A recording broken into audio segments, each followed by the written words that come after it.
And every team with blue side today has one, I believe. So we'll have to see if that tradition keeps up. Let's see what they get, because obviously there are still just, it's best of one, so a lot of power picks can come through, things like the Yunara, which we saw last time. You've got a lot of options. We haven't really seen a lot of Riseless in our tournament so far, but Rise still considered to be incredibly powerful, and certainly something which could start to come through, as we are just targeting the mid lane on SkullBullet. Again, SkullBullet, just not really a team that we have a lot of tape on, so you have to think that maybe ARK and Chingus just they popped open the OBGGs and they're trying to target them that way. We'll see what they end up with as we see what gets banned here. And the Thresh to start things out there, trying to take that away from Lovers. So Aphelios Thresh off the table, still has options with that Lulu if they choose, right? Even something like Bard or Nico, there's options if they go that route. But a solid, reliable, stable support going to be taken away. Yeah, Nico's another one where it's really strange that we haven't seen too much of her. I feel like we might have seen one game in the tournament, but not really a staple of our support players here. A lot of Nautilus, obviously, a lot of Leona, and then a smattering of Bard. That's really been about it. Of course, the fact that we're in best of ones does mean that you kind of, if you find your identity in draft, and the Nico doesn't necessarily fit that, then it does make a lot of sense that you don't necessarily go for it. I've also been seeing Vi banned a lot, which just does make a lot of sense because you kind of stop a lot of potential problems when you just take away that Vi. She's got that point-and-click CC, so it really lets you play things like a Hypercarry, Yunara, Jinx, things like that. You don't have to worry about things like the Wukong after that. Third Graves ban of the night. This is interesting because we don't really see, I cover the LCP a lot. We don't really see Graves at all there. So it's interesting to see it get banned away, especially this much. Bard, like you mentioned, going to be taken away as well. So this support pool is continuing to dwindle down. But first pick now will be that Orianna. Solid pick overall. Taking it away first makes sense. Yeah, of course. Orianna just so dependable. You're not going to have the Vi, but you will have things like the Wukong, the Xin Shao, to back it up. Ashe Seraphine could just be the slam here, and we talked about the bot lane being a potential threat here for SkullBullet. They will be looking to put at least something in the skulls of ARK and Chingus, as that sentence grammatically makes sense, because Chingus means friends. What is the response here? Probably looking for some sort of pairing. Knockwave, obviously going to be potentially a thing you go for, especially when you've got something immobile like an Ashe on the other side. J4, obviously not a bad choice either, and looks like that's what Spirit wants to lock away. There we go. Some standard drafting across the board to start things off here. What is this pick here for B3? Maybe you go for one of those 80 carries, try and set yourself up well. Otherwise, you could just lock in the Gwen, lock up your top side, and then say, hey, I see a bot lane. We're just going to play whatever we want. We've already got our top side that we are completely set at just rolling over with, because Orianna and Gwen, that's a very, very scary combo. Yeah, sure is, and it gives you a bit of counterplay against an Ashe Seraphine lane. I was going to say it does open you up to things that can challenge it. The Jax is an option in that it does get to function in team fights. The one I was expecting was potentially that Renekton, but that's not going to be the case here. So looking for something which will suffer just a little bit early on, but eventually it will just take over because it is just a Jax by virtue of being Jax. And we're targeting the bot lane on SkullBullet's side, whereas it's still just that mid lane to take away. So taking away things that are good into the Orianna could potentially be that Rise takeaway, could be the Azir side of the matchup, I think, sucks a bit, but he was buffed on this patch, so it does give you a bit more DPS further down the line. Could be something they target here on ARK and Chingus. What are your thoughts for the bot lane here for ARK? What do they go for, especially now that Yunara has been banned away? They're running out of options. Yeah, ranged hypercarry feels like it's the order of the day. Yeah, could go for something aggressive, of course, to challenge, but I think if you can play at range and just wave clear, Jinx feels great. Obviously, Caitlyn, potential. You could go for a range support as well, so go for something like the Bard on your side, but of course that is banned, so that will not be an option. So, I mean, Renata is not terrible here if you both press your R buttons at the same time, and then you have the W to save someone. Especially now that there's a Galio. Renata, of course, good with and against dive could be an option. But I do like the double range setup. Obviously, you get Ash Arrows or Renata, then your life is forfeit. So there is that to contend with. So they're just going to go for the aggressive route. And I mean, into an Ash Seraphine, if you engage first, yeah, why not? And Nautilus going to be locked in the Galio as well, creating a lot of space. They're going to go with the MF this time around. Okay. So not opting for that hyper carry, instead looking for that team fight control. If they can get those team fights online, if you can get depth charge, Cataclysm with the ball, all with the MF ult, right? That's just fight over, right? Regardless of the counter strike, regardless of anything else, they've got a lot to work with. As there is the Nocturne, a very, very classic combo of the Nocturne Galio to come on in here. This is a very, very scary topside for both of these teams. Yeah, and with the Jax being your sort of flanking member, what I'm seeing is if this Misfortune stands still in the wrong place and presses her R button, she will have a Nocturne on top of her, she will have an Ash Arrow coming her way, she will have a Galio diving on top of her, and potentially a Jax. Meanwhile, Seraphine just rains song on you from afar. So this was the concern I had, and this is why I was looking for more of that sort of mobile hyper carry, something like a Jinx which can get resets and sort of move throughout the fight, because Misfortune is very much one and done. And when you've got a Nocturne Galio on the other side, you don't necessarily have that target that is just going to be in your front line that you can get to one shot, unless this is a very good game for Smile and Lovers. So a lot of impetus put on Spirit, I think, to get towards the bot side and make stuff happen, get this Misfortune ahead, because yes, she's a lane bully, but she does need help to make stuff happen in the early game. Absolutely, she does, and let's see how things go in that regard, because Nocturne will be starting topside.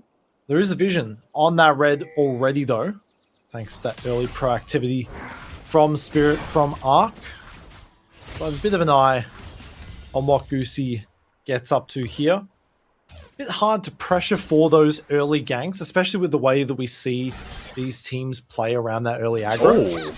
Oh, Linsanity has gone to the lethal tempo. Yeah. I mean, this is a really, really nice way to stack up that attack speed just as fast as possible with the passive as well. You can really overwhelm someone if they're not looking for it. It does mean that you sacrifice the Grasp of Undying, but that can be an all right trade, all things considered. Yeah, for sure. I mean, this is definitely, it's a way you kind of cheat against matches that would normally be that little bit favored for your opponent as Jax, to actually swing it in your favor, where you can take those trades a little bit earlier because you're all in exists, as opposed to with Grasp where it just doesn't. Shout outs to Chippy's, who has a really good Jax guide, and one of the things he talks about in that guide is exactly when you would take lethal tempo and what matchup and how you would use it. And Insanity is going to be crashing his way, so very clearly he has used it to great effect. So getting himself a little bit of an advantage, 240 gold, very, very nice. Pretty standard in the bot lane as well. Usually at level 2 you see these bot lanes exchanging the heal and the ignite and all that. Just playing some standard League of Legends as in the mid lane, just as you'd expect as well. Bit of a lead in the lane pressure from this Galio, but it's traded back from health. Now, nice hook somehow lands. They're going to burn the ignite, I believe. Not just yet. The Locks, being forced to heal, could be in a bit of trouble. Spirit's here. Going to get to safety with the flag and drag. All 6 staying alive for the moment. Lovers could be in a bit of trouble. Goosey might have overextended. There's the ignite, can finally be used. And Wrangle in trouble as well. Smile. Flash available. Smile has flash. Hunting. Needs something. And it will be enough. The love tap finds the second shot. They will turn around that gank / counter gank in their favor. Yeah, it was a gank, and then it was a counter gank, and we kind of just went back and forth, but they do get the kill on Smile after a bunch of summoners blown, so potential for the regank for really both sides here. Of course, Goosey is on that Nocturne, so not quite having as much power in the ganks at this stage of the game, and Spirit seems to be fully aware of it. He's going to go straight for that crab, look for his top side clear, and then probably look for a reset to try and path down towards the bot side. And there it is. So set your clocks. be about 1 minute 30 on the clock before Spirit makes his way back down there, assuming he does go top lane, which looks to be the case. And that is when Wrangle and Lox have to be careful, because they're already that 1 kill down. Talked about how this Misfortune does want to be accelerated in this game, and certainly does have it with the BF sword in the inventory, probably looking for that Bloodthirst to build. So she is going to be doing a whole bunch of damage and doing not a lot of dying when it comes to those mid waves. Especially since that cleanser's still up, right? All of the summoners in bot lane were gone except for that cleanse. Spirit still holding on to that flash as well. So repeat ganking is still going to be quite powerful for them. As we see there is also mental warfare in this lane. Yeah. As Freon gets traded on by Linsanity, but the mental warfare in this lane, because I think out of all of the abilities in this game, getting hit by a bounced Misfortune Q is probably the most tilting thing on the planet. And landing it is the most dopamine. There it is right there. Lox just took it. And it hurts every single time. Yeah, and you feel like an idiot, because yes, the minion was dying in front of you, but I just have, I'm so boosted. Yeah. He's in the mid lane. Trading back and forth here. Prion's having a rough go of it here. We'll get a little bit of CS under the tower, but even still,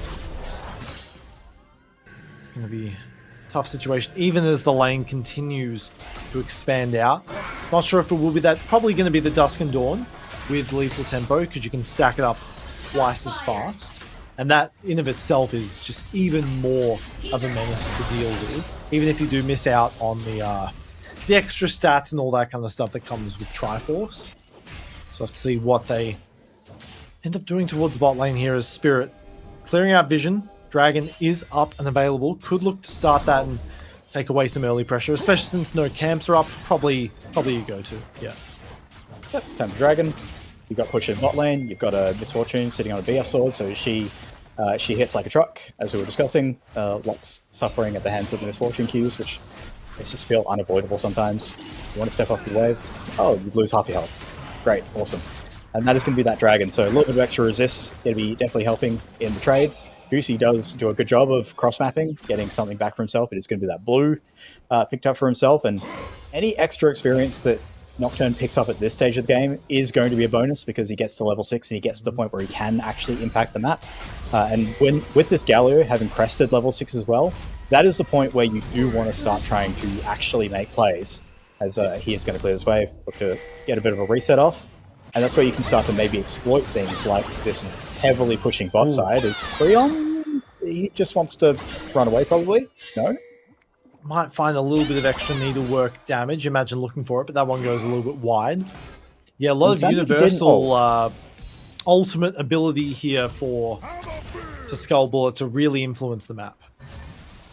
Yeah, Linsanity didn't have to burn his ult or his flash there. He has the teleport on cooldown from the previous cycle of play, so he is kind of in a great spot. Nearly half a level up on Preon, just from some great laning, utilizing that lethal tempo to just beat Gwen over the head. So he's playing this really well.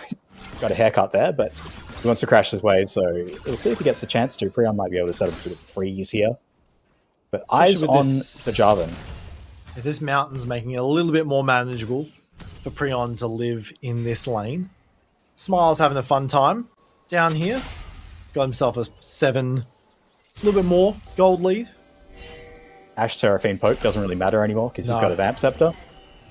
Wave's in a bit of an awkward spot, but again, you want to set that clock because J4 completing his bot side clear, he is going to have his progs to do. So once he's got those done, and if the wave's in a decent spot, then that's where we start to look for that potential engage. But Goosey is aware. Double buff is very strong. Has level 7. Could be looking for something. Lox looking for the angle. Chain CC will be enough. Charm barely misses, but still, they're just going to dive on in through the tower. Lox picks that one up, unfortunately. Now Cataclysm, the Chain CC, the combo is there. Wrangle's going to fall one down finally, as a nice hook means that Goosey probably isn't long for the world either. That's a double kill traded back and double buffs onto this Orianna. Probably not the way you'd hope to go for. Definitely not the way you'd hope for it for SkullBullets. Yeah, definitely not. Nocturne, infamous for wanting to get the most out of his first ultimate of the game, and that was it right there. And unfortunately, it just ends up with a couple of kills being handed over to the mid laner. The Orianna on the other side is here. We'll see it again. Goosey does a really good job of just setting up alongside the Ashe. Oh. Unfortunate that the ultimate from the Seraphine just doesn't quite clip Smile, but Spirit comes in. ARK is waiting in the wings. Spirit is tanky enough to just deal with the Galio ultimate and then flash out afterwards, and that does end up in the 2 kills going into the Orianna's pocket. So we'll get accelerated in this game. Those shockwaves are going to sting, as he does have the Ludens completed. We've been seeing a lot more Ludens in competitive, as the item has been... I don't even think it was changed. It's just better now because it's a stick. Yeah. No, it does a lot, especially with that burst where you really need it on towards someone like the Ashe. Especially since it can like bounce multiple times on the same person now. Makes it quite powerful in that. And because you never really wanted to build Malignance outside of that, you know, little bit of extra... Oh, hang on a moment. Prion gets the solo bolo, and Linsanity goes to the grave. Yeah, gets the kill just off the needlework. Just presses the R button, runs forward, has the slows on Linsanity, who doesn't have that extra health from the grasp as well, so that may be a little bit relevant here, and just does pick up that kill. So getting himself a little bit of a lead. He's going to keep himself afloat in this game. And again, lead's very, very important for the side of ARK and Chingus. They really do want to be ahead so that when they try and press all of their buttons at once on someone, that there is just enough damage they can get it done. Looks like it will be that Triforce build this time around for Linsanity. Not going to go for Dusk and Dawn. Recognizes probably a little bit too much magic damage on the team already from the Galio, who's going to do a lot of work, from the Seraphine as well. Going to try and stick to just bullying in this top lane. They're already doing a little bit of damage in this extended trade. Prion down to half. Stacking that lethal tempo up to full. Just being a little bit of a pressure. Recognizing, hey, you got me before, but I'm still a bit of a threat. Now, Spirit could be in a bit of trouble. Gets the smite.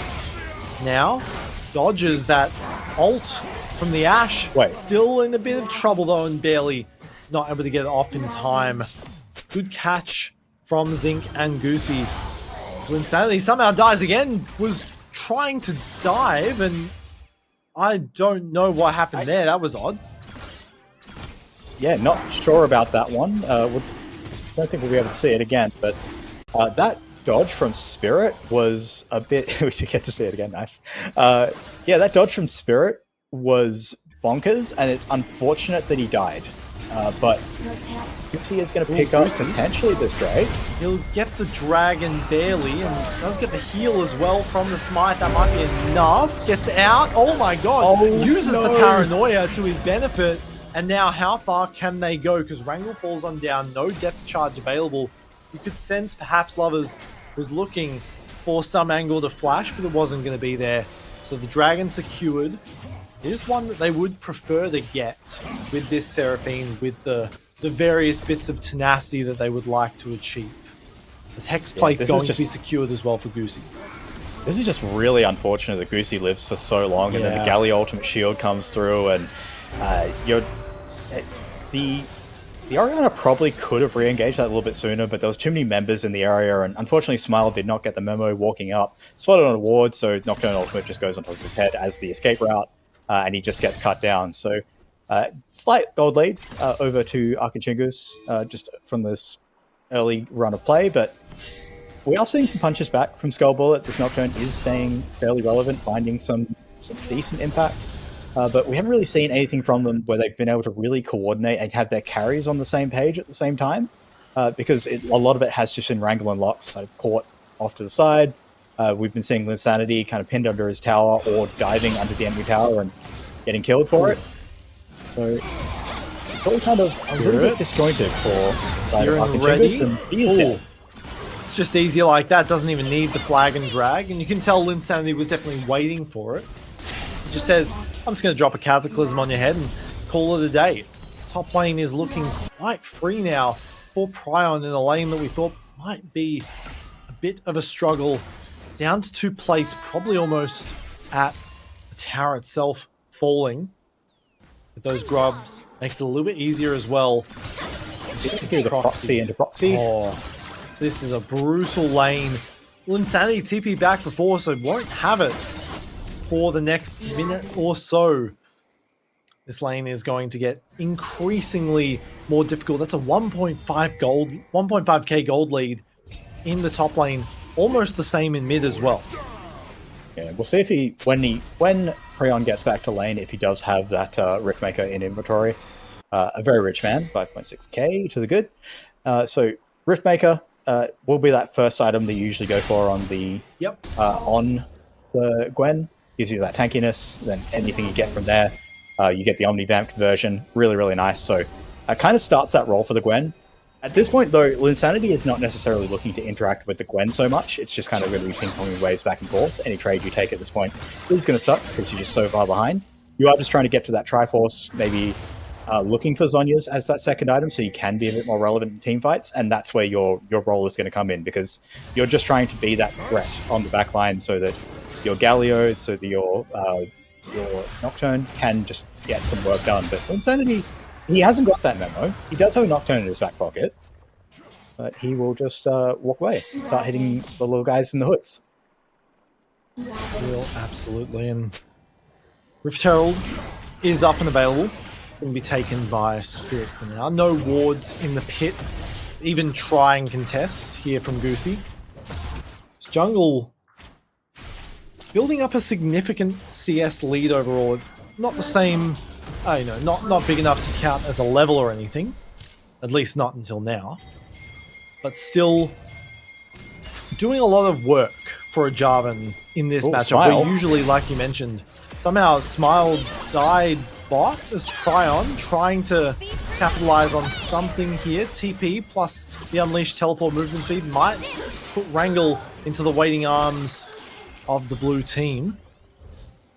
How do they go from here? I wonder how that happened. Both summoners burned. It looks like chain CC combo of the ults just caught him unawares.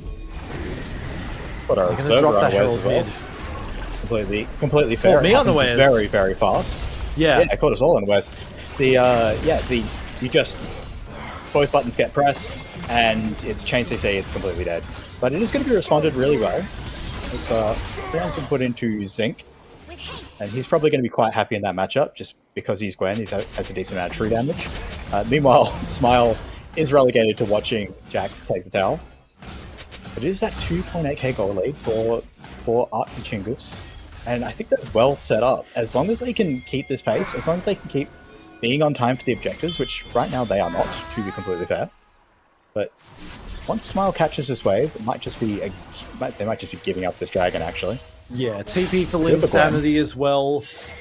Smile's just going to continue to farm up. Won't be here for a while. He's heading over now. He's won't be there in time. Gwen's nowhere near. They're going to have to give up the dragon. Unless a miracle, the spirit happens, they're not going to risk it. They burn a lot of ultimates on towards this Nautilus as Goosey goes way too far in. Somehow even lives for the moment. Lovers going to finally fall on down. But they've overextended themselves incredibly. Goosey falls incredibly low. Flag and Drag finishes it off. And now look at Prion rather, looking for the angle. Linsanity trying to find something. Look at this, Gwen living. Wrangle in a bit of trouble. Dashes on through. Gonna find the double for ARK. And the flag and drag catches midair as well. Zinc gonna fall on down by an MF that's run across the entirety of the map at this point. And somehow they turn that into a 4-0 team fight. Yeah, somehow is the operative word. Now, we need to see that fight again because there's a couple of things at play. One is that this is a misfortune with a Bloodthirster, so she just takes so long to kill, even though Linsanity is literally sitting on top of him.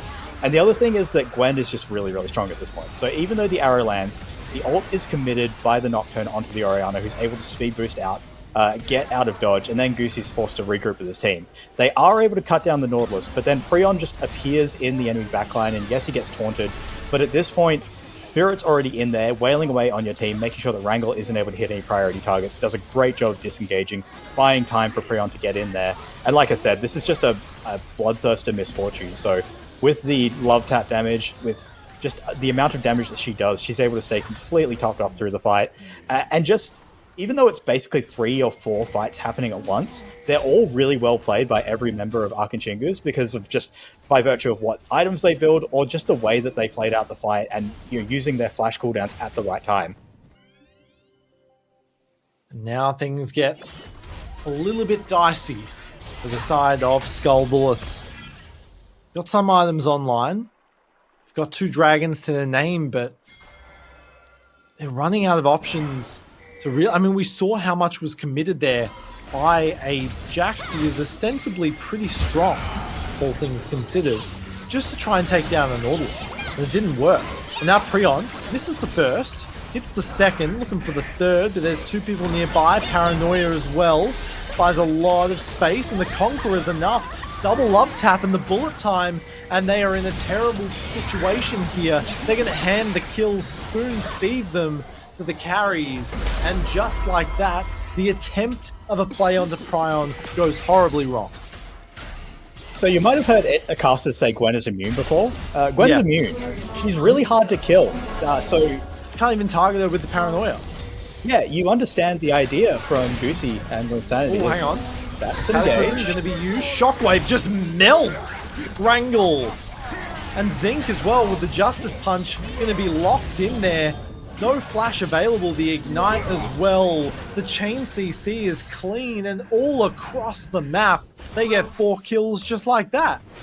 Yeah, the wheels are falling off of SkullBullet as ARK and Chingus. They've just got such an advantage, and I will say Orianna Champion feels unfair when she's got a lead, and this is a 3.4k gold lead, so those slows, those shockwaves, really, really hurt. She is in fact the richest person on Summoner's Rim. So ARK has done an incredible job. Prion as well. Goosey He is definitely in trouble. Just going to melt down. The Needleworks back up. A little bit of deja vu for the Nocturne. Back-to-back deaths to this Gwen. And this is brutal for the side of ARK and Chingus. They are looking to try and stay alive in this tournament. Yeah, and I think they're absolutely going to get it done. This Prion is absolutely massive. He hasn't died despite some of the early skirmishes. As Zinc is going to get the tower's attention for a moment, but it's not going to last long. Fully stacked. This is a Gwen that melts even tanks. Even magic damage tanks at the moment have no chance of dealing with this 2-item Gwen. I said this at the start of the season. I was casting, I think it was OBL, and I sort of said, like, so Dusk and Dawn was the talk of the town at the time because we were seeing things like Dusk and Dawn Echo and all these cool combinations people were trying. I was trying like Dusk and Dawn Cannon, not very good by the way, but like Dusk and Dawn is an item that gives you AP, health, and lets you skip an on hit. And the question I had at the time, and the question I still have, is: did Gwen need buffs? No. No, she didn't. No. So why? I love this item. It's great. But it's just a Gwen item. It's just an item that makes Gwen better. Yeah. So, she didn't need it. Very cool. Glad she has it. Wish other people had cool toys. Some people get all the luck. Spirit Knot, looking for a trap. Insanity in a bit of trouble. Paranoia, they're going to dive completely onto this Nautilus and burn everything to try and get the kill. But look how much time it buys. And meanwhile, Insanity in so much trouble. The Needlework going to find some damage. And there's the kill to finish things off. And they are just melting through them once again. Flag and Drag finds it. There's 3. They might not even need to go for this fight around the dragon because they're just going to look to end off this game. There's 1 more left. It's just Lock standing. But how much longer can you survive? They are fighting like the 3rd monkey trying to climb onto Noah's Ark, and it's starting to rain, trying desperately to stay alive in this tournament. 21 kills. There's a little bit of positive gameplay there from Spirit. But they're going to end regardless.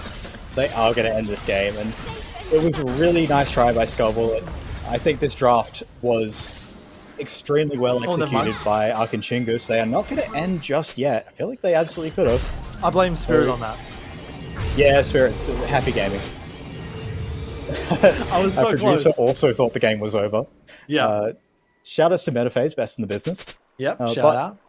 Game is going to continue, and there is an Infernal Drake for the taking. The thing we haven't really talked about, because it has felt like ARK and Chingus have been handily winning the fights thus far is that it is 3 Drakes, or it will be 3 Drakes for SkullBullet. So Infernal does give them a little bit of extra damage, which I think their composition surely needs when your carrier is an Ashe and your top laner is a Jax. He will do damage, but Infernal will help. Wrangle. Out of position here, depth charge gonna land. There's the TP coming in, and that's an 80 carry that is not long for the world. Oh. Gonna hand that one over to Smile for good measure. 36 seconds on this Ashe. They got 5 people approaching towards this base. The inhibitor's still down. One of the towers is still down. They've got waves coming in. They might look to try and close it out here. Say goodbye. SkullBullet and chances in this. Paranoia. There's no angle to find it. On towards the backline. ARK in a bit of trouble. The hero's entrance doesn't find much. Onto the backline. Linsanity trying to find something. Counter-strike won't be enough. There's another kill over to the MF. And we thought it was over before. Now it's truly well and done. SkullBullets will be eliminated at O2 and AC. ARK and Chingus stay alive and keep their playoff hopes here. That's my point. That was a really well executed game by ARK and Chingus in terms of just the way they drafted, in terms of just the way they piloted their composition. They knew what they needed to do, which was they got this bot lane accelerated. They had this Misfortune who was basically unkillable with the Bloodthirster online. And from there, any attempts to dive anyone on the side of ARK and Chingus just was not going to bear any fruit. And we saw that multiple times, the Misfortune surviving through the Nocturne dives. We saw her survive Linsanity jumping on her. And then also the Orianna, very much the same thing, where she was just so accelerated. So really well played. I will say, shout outs to SkullBullet. I want to see these guys again. I hope they qualify through another tournament, because I think this is a team that I do think they can hang. So hopefully we get to see more of them. But ARK and Chingus, these are players we've seen before. They have the experience, so they just look great. Absolutely. I mean, from across the map, right, they have the disengage potential of this Nautilus from Lovers that kept them out of so many disastrous situations and really helped them to secure that win.